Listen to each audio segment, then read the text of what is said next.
from NBC News. Nikki Haley loses to none of these candidates in the Nevada GOP primary. That's right. Nikki Haley was running in the primary. She took it very, very seriously. She did. Wait till you see the clip we're going to play from an interview. And she lost to none. That's right. She lost to no one. Quite literally, like no one beat her. No. Like, quote, no one, end quote, beat her. Like when people were given the choice between Nikki Haley and someone else, anybody, please, not her. Somebody, anybody, please, not her. Won. Mm-hmm. And so it's been an excellent day of memes. Andrew Clavin said, don't make fun of her for losing to none of these candidates. None of these candidates ran a great campaign, and none of these candidates is qualified to be the president of the United States. Very clever. But where's that? Here we go. Let me play this clip for you so you can hear it for yourself, what she had to say. Does that situation in Nevada hurt a little bit? No, I mean, Nevada, it's such a scam. They were supposed to have a primary. Trump rigged it so that the GOP chairman, who's been indicted, would go and create a caucus. We knew months ago that we weren't going to spend a day or a dollar in Nevada because it wasn't worth it. Mm-hmm. And so we didn't even count Nevada. That wasn't anything we were looking at. We knew that was rigged. Oh, it was rigged. From the start? It was rigged from the start. Trump rigged it. She's an election denier. I just love this so much because she's like, it's quite like we should stop saying sour grapes and start saying Nikki losing in Nevada because she's just like, I didn't want to win the primary anyway. Like, who cares? It was rigged. It was so dumb. Like, we didn't want it. It is actually dumb because she took it seriously enough to register to be on the ballot, despite the fact that the RNC is awarding based off the caucus, which is tomorrow. Like, she is now saying, I know I'm going to lose in the caucus in Nevada. So she's getting out ahead of the message of like, well, not only did you lose to literally no one, you also lost to Trump. She's saying it never mattered, which how could you like her if you're a Nevada voter? But you know that if she did get first place and none of these candidates didn't make a mark, she'd be saying, look, that's Trump's fault. I won the primary. Those delegates are mine, blah, blah, blah. Instead, you lose. Yeah. Is it and zero? He rigged it. He rigged it. Yeah, he rigged it. He rigged it. She's banging. She said it twice, I think. She did. She did. She probably says it more. I only stopped the video 26 seconds in. Is Nevada 0 delegates? Is that what I was reading? No. It's 0? I thought they said it had 0 delegates. For the primary. Oh, okay. Yeah, the caucus, they're doing a caucus to award. I think, what is it? What is that? It's because they want to remove his name from the ballot or something, or what? That's why they moved to a caucus? Yeah, I mean, so Nevada's weird because they tried really hard to say, like in 2021, they passed this law saying, we are actually the state that gets to hold the First in the Nation caucus, or First in the Nation primary. And they had been, from what I understand, a caucus system beforehand. And this is all leading into the time where the Democratic National Party spent a lot of time saying, actually, we want to rework the entire schedule. We don't want Iowa and New Hampshire to go first. We don't think it represents the voter base, basically saying they're not diverse enough states. And so they want to lead with South Carolina and Nevada and go into a different schedule. And so you're seeing this year Republicans having races in some states, and sometimes they're held at the same time as Democrats and other times they're not. So like the South Carolina primary for the Democrats was February 3rd, but the South Carolina primary for the Republicans is, I think it's February 26th, right at the end of the month. So because their parties are operating differently, just like, so the Republicans saying, well, even though you have now passed a state law saying you have to have a primary, we are still having the caucus and that's what we're awarding, is very similar to what the Democrats did in New Hampshire, which is to say, even though it's state law there, you have to have the First in the Nation primary.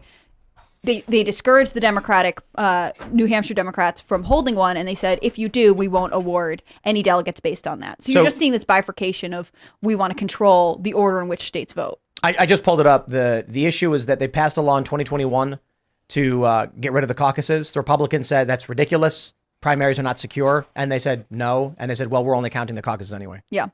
So the RNC is taking authority over the states, basically. Well, the state can do whatever, they can say whatever they want, but the party's private. Yeah, both parties are doing this. Like, if you look at New Hampshire, the DNC was like, we're not counting your primary votes because you are not obeying our order. And the Republicans said to Nevada, we don't care that you want to hold a primary. We want a caucus here. That's what we've always done. Yeah. And so it's weird. It's unusual. On the other hand, I think it just shows how much people don't trust the voter system. I mean, what the Democrats are selling right now is that if we follow the old order, we're basically following racism. They have said, and Joe Biden has endorsed this, that we have to change the order of the states. They're really drifting far apart. I have a real question. There's a real one. What would possess Nikki Haley into, figuratively, standing in public and begging people to throw spoiled, rotten garbage at her. I mean, like, this is one of the most humiliating things a person could personally ask for. So apparently she's not going to be in the caucus. Her name's not in the caucus. She's only in the primary. And she lost to none of these candidates. I wonder if she actually thought she was going to win. She was like, with Trump not on the ballot, I get first place. And then she doesn't, and she gets beat by literally any, like, just not her. Does it mean that they wrote his name in? That's basically... No. One of the options was none of these candidates.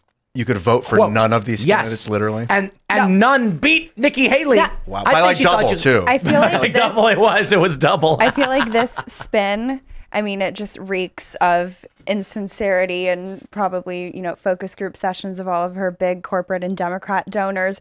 But they're like, what is the Trump base really like? Talk about, rigged elections. So that's what we're going to say. We're going to try to like pull the Trump card and be like, oh, it was rigged. Oh, we didn't even like it's sort of, there's something sort of like Trump-esque about, right, the way that she's approaching Like, go it. on the offense. You have to attack. Exactly. But Instead it of- it doesn't work because no one actually likes you and you actually lost. Well, So- she's an election denier now. She There is. you go. Yeah. She should She'd join the club, I retire guess. in shame Election at this point. denier. But gotta drop Governor out. Joe Lombardo was one of the first people, at least I saw, I'm sure other people had said it, who has said, I am going to partake in the primary because that's what's happening in our state, but I'm going to vote for none of these candidates because I don't want anyone here. He's always been a really big supporter of Trump. And so I just think Nikki Haley was hoping that I think she underestimated the support that Trump has on the populist level, especially among state governors. I mean, not even the governor of her own state, South Carolina, which is basically the next thing that she's leading up to, saying, I hope I can win South Carolina. None of the Republicans in South Carolina. The entire administration of government, all the Republicans just endorsed Trump. Everybody. But I don't even think the variable here is like Nikki Haley and what she thinks is politically wise for her to do. It's the donors who are propping her up. She's more or less, to quote someone, a listless vessel. And I think that's right. I think that it's not about actually analyzing like boots on the ground voters. It doesn't matter because she knows she's not going to win deep down to her But core. you think she'd have enough self-esteem to be like, I don't want to be the puppet in front of all of this and be humiliated like this. Like, she's saying stuff now that she's never going to be able to take back. Yeah. Maybe, and but- it just shows how unpopular she is. I mean, where does she go in terms of her political career after being wrecked over and over again? Oh, but no, polls? She'll but run in 26 or 28 or whatever. I just I just the most embarrassing thing I think a people- person could you sort of understand her foreign policy. How they're okay with losing all the time. I'm sorry, like the humiliation, the utter humiliation that she's experiencing, and you can see it in her face. She's like, no, it doesn't matter. We didn't even care. Like, we didn't even want to be in Nevada. Trump rigged it. He rigged it. I didn't even. Wait, Yeah, hold on. I cared enough to register, but I don't actually care at all. Whoa. Which is it? Did you always know you were never going to spend any money in Nevada? Or are you upset that Trump rigged it and you actually wanted to win and you got your name on the ballot? I think she thought she was going to get it. For sure. And then instead, she just got it, like, she was just standing right between the sewage pipe and right in public in front of everybody. And she's standing there going, I didn't even want to stand here in the first place. You're all dumb. I didn't want to spend money. It's like, dude, it's not that sour grapes. Like, to say that people have short memories is kind of vague generalization. It's not always true. Some people have great memories, but a lot of people reading the past history and watching the patterns, they don't. They forget. Like, Joe Biden resigned from his run for president in 1988 because he was plagiarizing. Humiliation. No, you should never have a guy like that in office, but people, whatever reason, forgot. I was never told. I had to find out through, circuitous means eventually in 2009 or something. Mm-hmm. So I think she's going to be groomed to run as somebody's VP in 28 or 32. They're going to keep her around. And now this is good. All publicity is good publicity crap. It's not. It's all good. All publicity is not good publicity. Not with the internet. It's a little different. With internet video, it's different. Like, this is bad for her brand. It turns her into a clown. Like, holy crap. I gotta say, man, the PR people will be like, there's no such thing as bad press. I'm like, I kind of think there is. Like, you losing to none basically makes you the least viable candidate ever. At this point, moving on. Like, you can't run for anything. You can't run for class president at this point. You can't run for the head of the PTA. What federal position is available to her right now? Because she's not going to get a position in the Trump administration. That's just the way it is. And, she's not super welcome in her home state. You'll hear interviews with South Carolina voters who say, she was a great governor. I just don't see her as president or whatever else. But now it seems like the voters who have elected the current guard of leaders in South Carolina wouldn't support her either. I mean, they have drifted more favorably towards Trump. The longer she stays in this battle with Trump, the more she isolates herself from most Republican voters. But I think she's more concerned about what the defense contracting industry thinks of her and what cushy gigs and retainer fees she'll be able to get. I don't think she gives I won't cuss, but anything about the Republican base, or she wouldn't have, first of all, stepped in. She would have stepped out a while ago. And I think it's just sort of performative activism, I would say, to get a cushy gig at whether it's Raytheon, Boeing, choose your corporate, sugar daddy. But she already had those. I mean, she could have stayed. She is choosing to go back into politics because she craves the power, is my assumption. I feel like she's being pushed. Like she's sitting in the driver's seat of a self-driving car. Well, Ken Griffin gave her what? He gave her a super PAC like $5 million. But then he was interviewed and he was like, yeah, I don't think she's going to win. So. But it's not, I think why it comes off so disingenuous is that they're not giving money to her because they actually liked her. Ron DeSantis was sort of the first pick, but then he was the sacrificial lamb. It didn't work out. Then maybe it was going to be Glenn Youngkin. Now it's Nikki Haley. So I think there's that lack of authenticity because they don't actually believe in her. It's just the way things have sort of happened, the way the tables have turned, the cards have played. It's like she's the last one standing. And yeah, maybe she's a woman, so it makes them feel better. But I don't really think there's, like I said, she's a listless vessel for these corporate donors who oftentimes are majority Democrat, but she's just sort of a walking shell of their interests. You think those people care about the MAGA base, the Republican base? They're probably laughing, oh, these dumb idiots are going to think if we say the word rigged, let's focus group that word. Like that's going to go over with them because they're really into election denialism, but it shows you how out of touch they are. I will give her credit.